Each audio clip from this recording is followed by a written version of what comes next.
এই পাতাগুলোকে অনেকেই চিনবেন, আবার অনেকেই হয়তো চেনেন না। এগুলোকে হিংচে পাতা বলে। এই হিংচে পাতাগুলো সাধারণত জলা জমিতে হয়ে থাকে, কিংবা অনেকে আবার চাষও করে।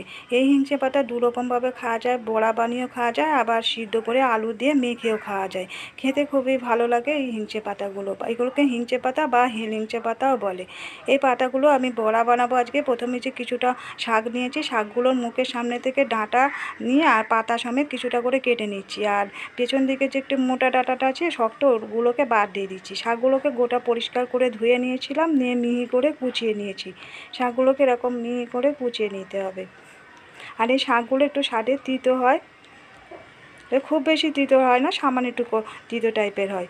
এখন এর মধ্যে একটু নুন মাখিয়ে নিচ্ছি। আমি নুনটা মাখিয়ে রেখে দেবো, তাতে করে নুনটা থেকে যদি জলটা বেরোবে আমি চেপে চেপে জলটাকে বার করে ফেলে দেবো, এতে করে শাকের তিতো ভাবটা চলে যাবে। আর যদি শাকটা তিতোই খেতে চান সেক্ষেত্রে বড়াগুলো সেক্ষেত্রে নুনটা মাখিয়ে আর চেপে জল বার করে ফেলার দরকার নেই।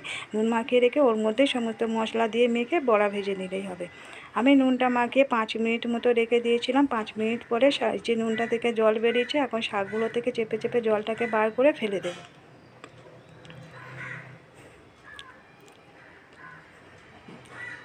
এভাবে প্রথমে সব শাক থেকে জলটাকে বার করে প্রথমে ফেলে দিচ্ছি,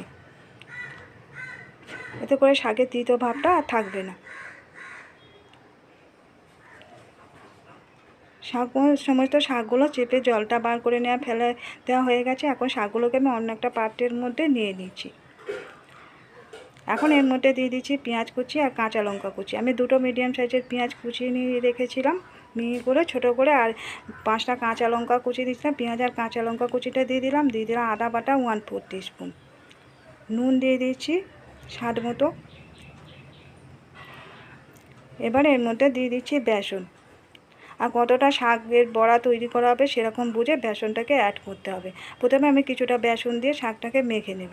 আমি যেহেতু শাকগুলোর মধ্যে থেকে চেপে জলটাকে বার করে ফেলে দিয়েছিলাম, ওই জন্য এর থেকে অল্প অল্প করে জল দিয়ে আমি মেখে নেব। আর যদি নুন মাখিয়ে রেখে দিলে এর মধ্যে আর জল দেওয়ার দরকার পড়ে না, বেসন দিয়ে মেখে নিলেই হয়ে যায়। এবারে কিছুটা করে বেসন দিয়ে মাখতে হবে এইভাবে। এবারে অল্প একটু বলে জল দিয়ে দিচ্ছি, দিয়ে আবারও মেখে নেব।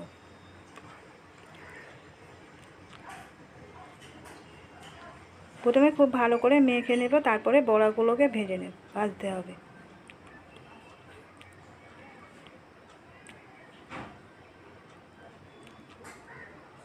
এখন যেহেতু রমজান মাস চলছে, রমজানের সন্ধ্যেবেলায় ইফতারের জন্য এরকম এই হিংচে পাতার বড়া বানিয়ে রাখতে পারে। সারাদিন রোজা রাখার পর সন্ধ্যেবেলা কিন্তু খেতে খুবই ভালো লাগবে, মুখে রুচি আসবে। আর এখন এর মধ্যে দিয়ে দিলাম সামান্য একটু বেকিং সোডা বা খাবার সোডা। বেকিং সোডাটা দিয়ে আবারও ভালো করে মেখে নিচ্ছি।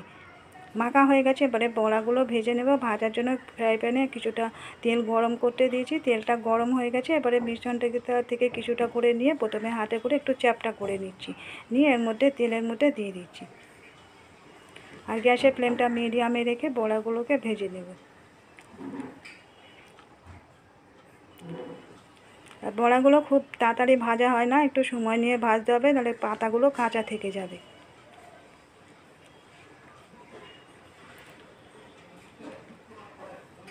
আমাদের চ্যানেলে এরকম অনেক বড়া বা স্ন্যাক্সের রেসিপি আছে, ওগুলো বানাতে চাইলে দেখে নিতে পারেন। কতগুলো আমি এখানে দিয়ে দিলাম। এগুলো একটা সাইড ভাজা হয়ে গেছে, এখন আমি উল্টিয়ে দিচ্ছি। এরকম একটা সাইড গোল্ডেন কালার হলে উল্টিয়ে দিতে হবে।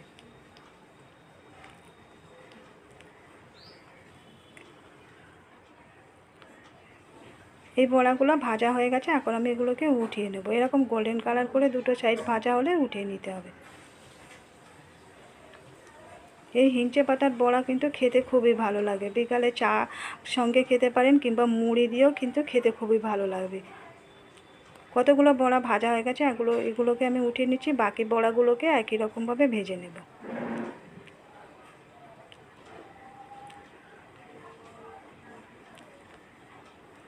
তৈরি হয়ে গেছে গরম গরম হিংচে পাতার বড়া। আর এই হিংচে পাতার বড়া যারা খাননি, একবার অন্তত বাড়িতে বানিয়ে এরকম বড়া খেয়ে দেখবেন, খেতে কিন্তু খুবই ভালো লাগে।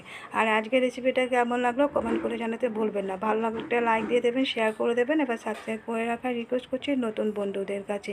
তো বন্ধুরা, আজকের মতো বিদায় নিচ্ছি, আবার ফিরে আসছি নতুন কোনো রেসিপি নিয়ে। ততক্ষণ সবাই সুস্থ থাকবেন, ভালো থাকবেন।